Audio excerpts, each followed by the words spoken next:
Guess what we had to do again. So close this time. Like a kilometer to where we want to camp. Oh my God, there it is. Point to it. Point to it. That's home. 25-kilometer battle against thunderstorms, and we're finally there. I'd say it's well worth it. We didn't film setup just because honestly at this point we were just destroyed. It rained all day, and of course, now that we're done setting up camp, it's sunny and bright. Nice new campfire someone built. When we were here last year, this is actually where we set up our tent. And we had our campfire over there, but they changed up the spot since last year. So Archer's Island is known to be super buggy though. So we brought the screen tent and decided, you know what, screw it. We're gonna throw our tent inside. And yeah, now it's just time to thaw, dry out, and relax.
Earned steak and potatoes.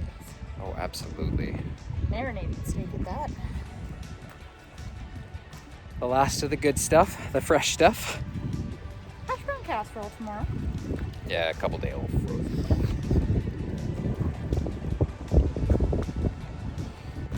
We did cook dinner here though. Yeah, it's kind of windy. We can make it a camp. Have a fire out here tonight. But it was a long slog to get here, but it was so nice because we were worried that we weren't going to get to Archer's Island and that it was going to get taken. It's a really busy campsite, but it's so worth it if you can get out here. But there's no one here, so we pulled up just like we did last year. The site's completely different. Last year we put our tent where the fire was, or the fire is, and where our tent is now used to be a huge fire pit, but obviously someone's done some work, so we appreciate that. But yeah, tonight it's just going to be refeed, refuel on a bunch of good food, get a long early night sleep. We decided to do this push so we could spend an extra day here, and then Sunday we'll look at taking off down Collins Inlet. We'll stay somewhere near the entrance, spend one last day there. Looks like Monday we'll get up early, and then the second there's daylight we'll just head home. What you doing? Getting din prepped. And what are we having for din? Steak and potatoes.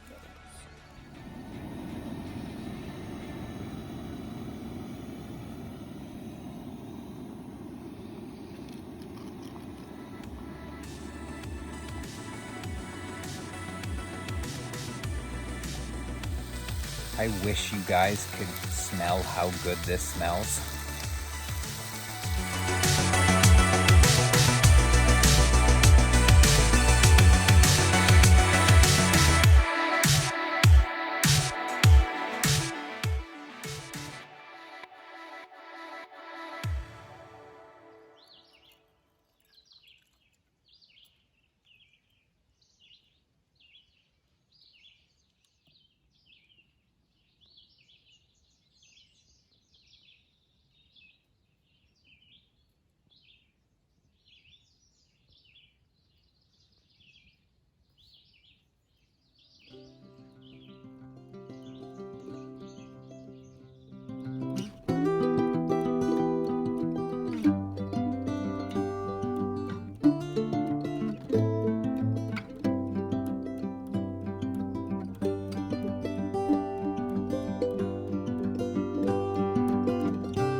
Morning, day 3.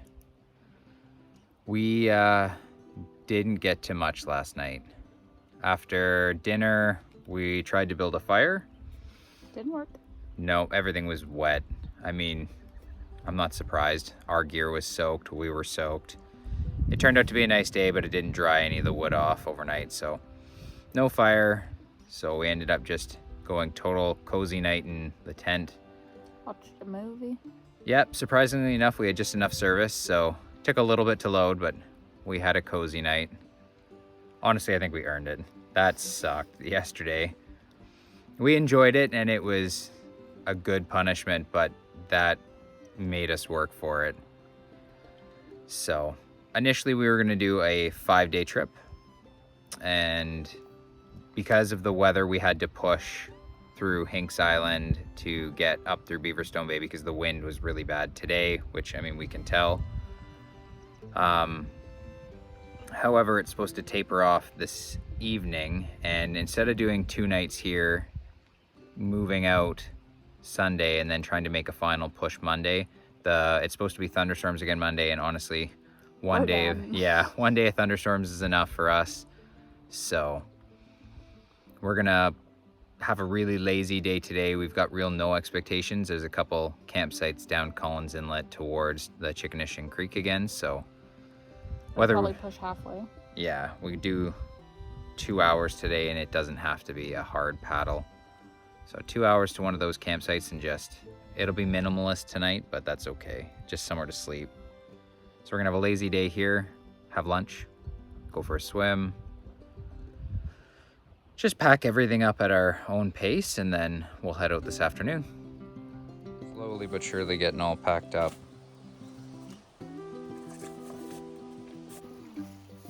These things are back with a vengeance, and they're everywhere. They drop on you out of nowhere. They're on everything when you least expect it. That was the reason for the double up tent. They find their way in.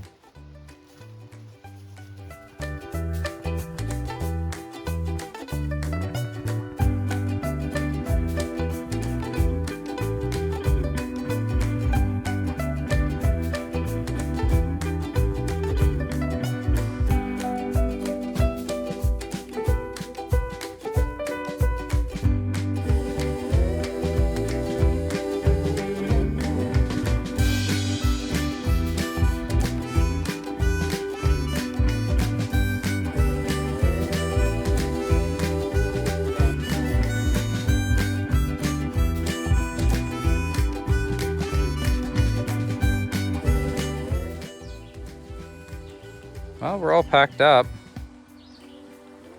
Have some lunch, and then we'll get going.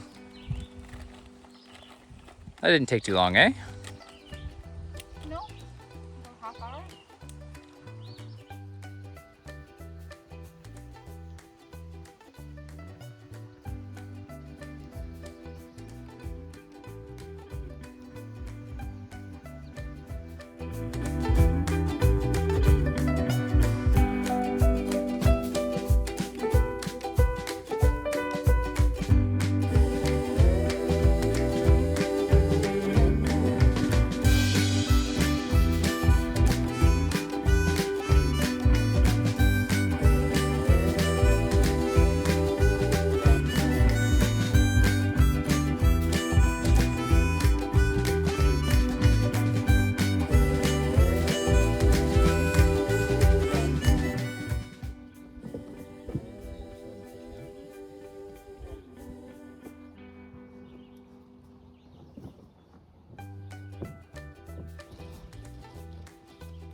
Well, we're all packed up at Archer's Island.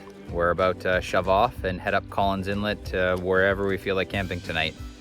I mean, we're not really in a hurry, so we're gonna stop in at some native artwork and yeah, just slowly plug up the river. You ready to go, sweetheart? I am, honey. What was the best part of Archer's? up this time.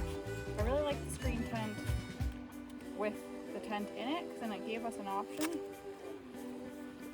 And snuggling up to a movie last night, that was so needed.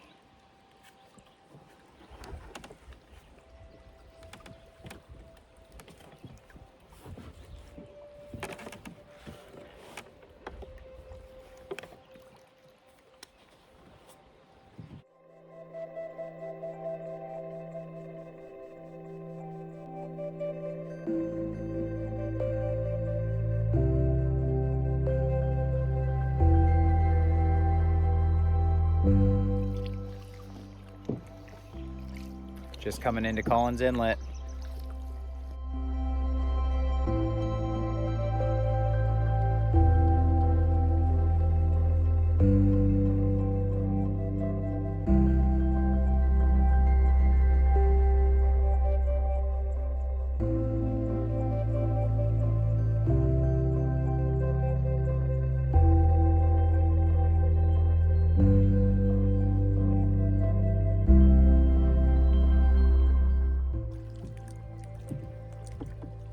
Trying to find the native artwork. Oh, there's some. Found it? So the native artwork, which is just past like the crack in the Collins Inlet. Here, I'll spin it around. Hold on, maybe when you drift past it, you can point to it because you can kind of see it here. You can kind of see the native artwork. It's right here. There's like, yeah, right to the tip there. There's a couple symbols that come straight down in that stream. It's really hard to find, but it's worth it if you do. It's kind of got a cool history behind it. Yeah, I don't know if you guys can see it, but I'm going to take a video of it and see if I can't bring it out later.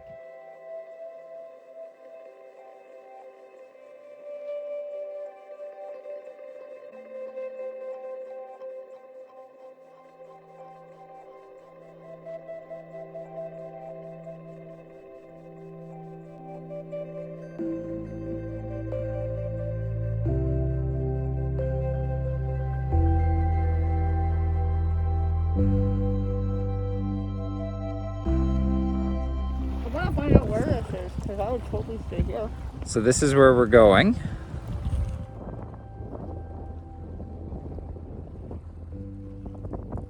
And we came from around the bend there. So our pit stop was actually an unmarked campsite on the map, which new favorite for us. But at the back of the site there was a trail and we started to explore it and found out that someone has taken the liberty of taping a trail for us.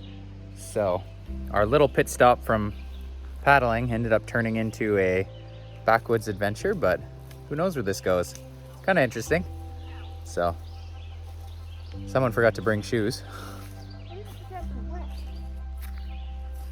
So here we go.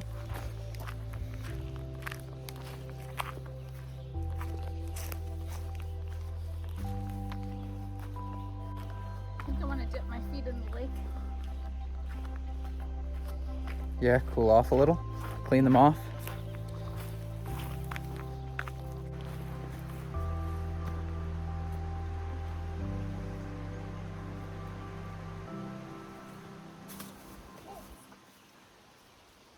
Proper footwear, people. Proper footwear. It's wet, baby.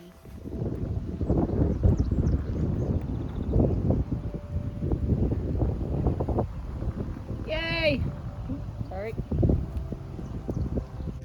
Quick little stop. We're about, what, halfway down Collins Inlet Rainbow now? Yep, we're about 10K from Millie. So, did 10K today so far. We found this neat little crop out. There's a really nice campsite up there. But we've got the canoe up on board on the rock. So what we're gonna do is we're gonna pump some water.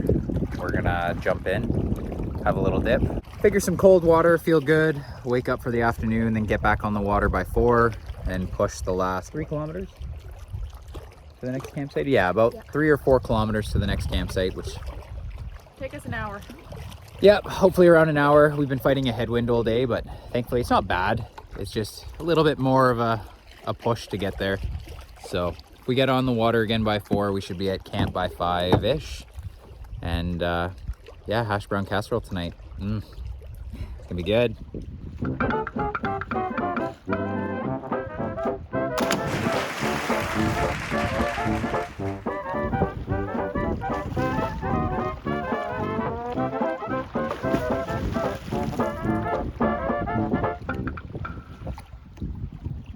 We made it.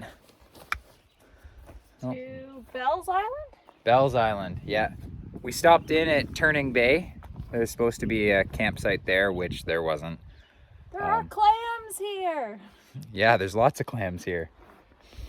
No, it's the one thing we found doing this trip this way is that a lot of the campsites on the map aren't necessarily campsites. You got to lower your expectations. They'll have a fire pit, but I don't know how some people set up even a backpacking tent like we have. But we made the final push. We had that stop for a swim, which brought us back to life, and just did the next couple kilometer push to get to Bell's Island, which I'm gonna take you guys on a tour on. It's got a sweet spot. But spend one last night here and then pack up tomorrow morning and head home. Head home. It's fair.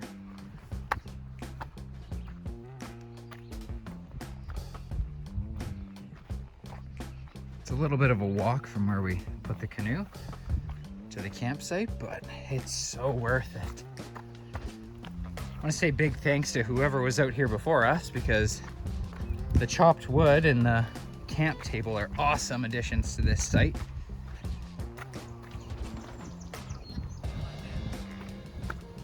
Two different kinds of spots all on the same little island. Tons of flat rock to set up.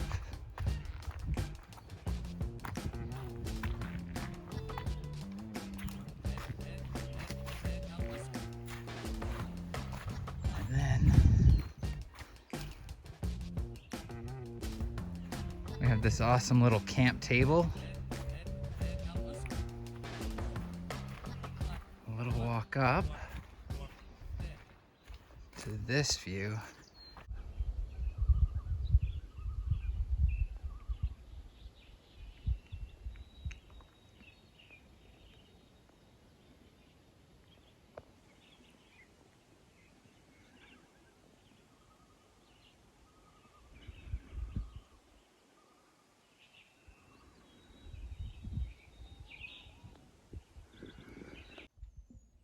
Oh my God, coffee. Day 4. Last night we got here, we had hash brown casserole and one of the MREs we brought. And then I had sunstroke, so I went to bed pretty much at 6 o'clock. No fire, everything I wanted to do last night, but I slept till about 5 this morning, woke up with the sun, but didn't get out of bed until 6, so almost 12 straight hours. I don't know if the video will get this, but the tops of my hands are completely sunburnt.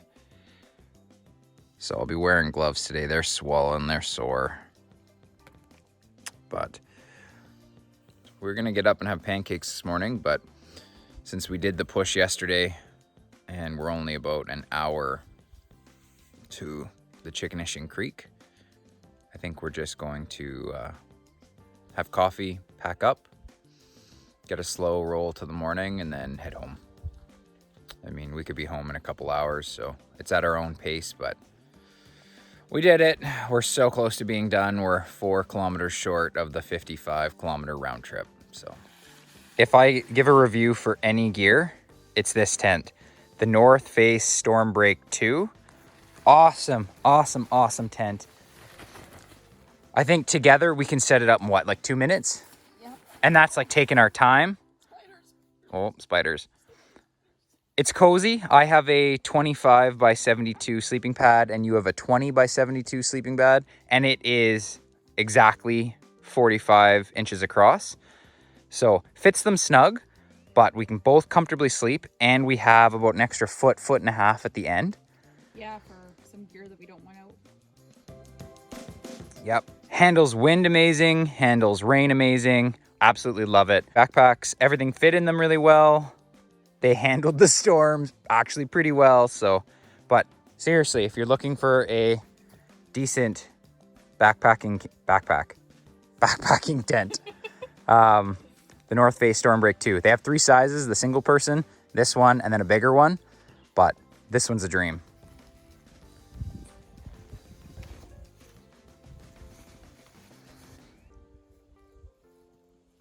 They didn't wrap these as good as you wrapped them. So what was your favorite part of the trip? I actually think yesterday, doing the little pit stop, jumping in the water there, that was so nice. It wasn't freezing. It wasn't breathtakingly couldn't breathe. I got to show some boaters my boobies.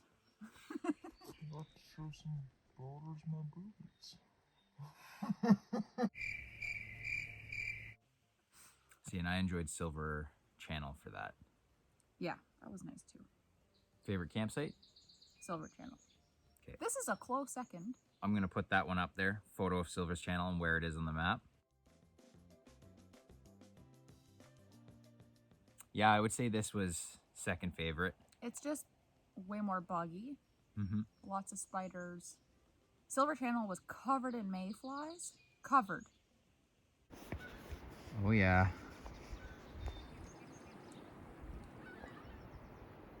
But they don't do anything.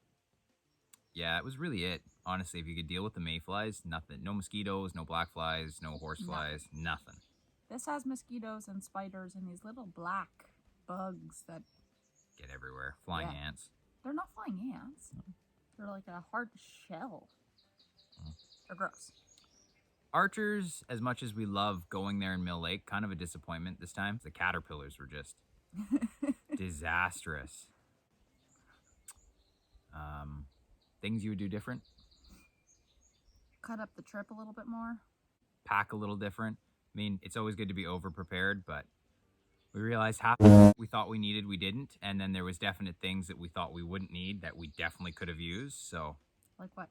we didn't need all the extra fuel Yeah. at all. You know, I get that we tried to make sure that we had enough, but we didn't need it. Proper pillows would have been a good thing to bring. But live and learn. All the camera gear. All the camera gear, yeah. Agreed. All in all, good trip, though. Again, we did this on the aluminum last year, so doing it on the Canoe this year was the big Totally push. different. Like you get to see so many different things because you're going slower, you're taking different routes.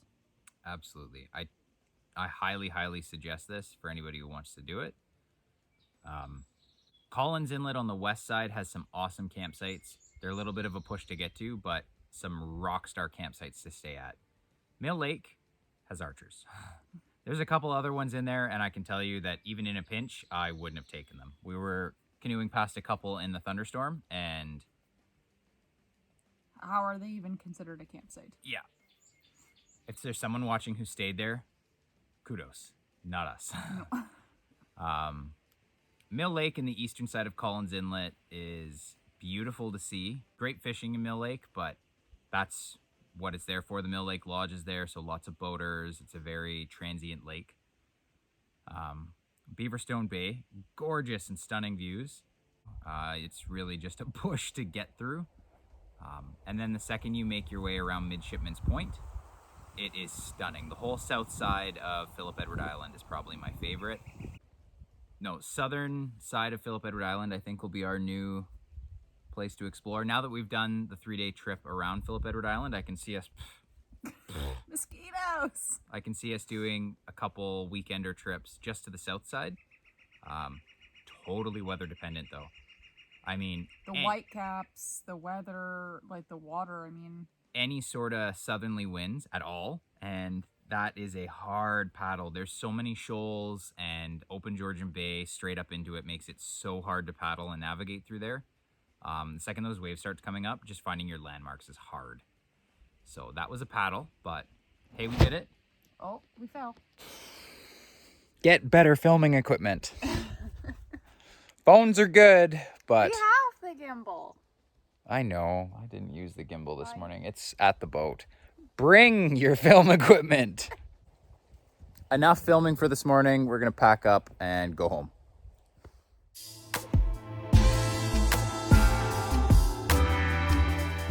All packed up at Bell's Island. Ready to go. 4 kilometers and then we're done. That's 55 kilometers round trip. Done. Let's get it. About 20 minutes left. We're just coming past. That's the southernmost tip of Phillip Edward Island. And that's the entrance, the western entrance to Collins Inlet. So we've got to go just around this bend and we're back at the Chickenition Creek.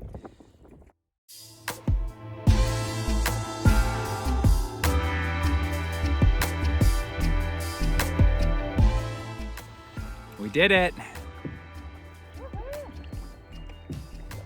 All packed up on our way home. Didn't take us that long.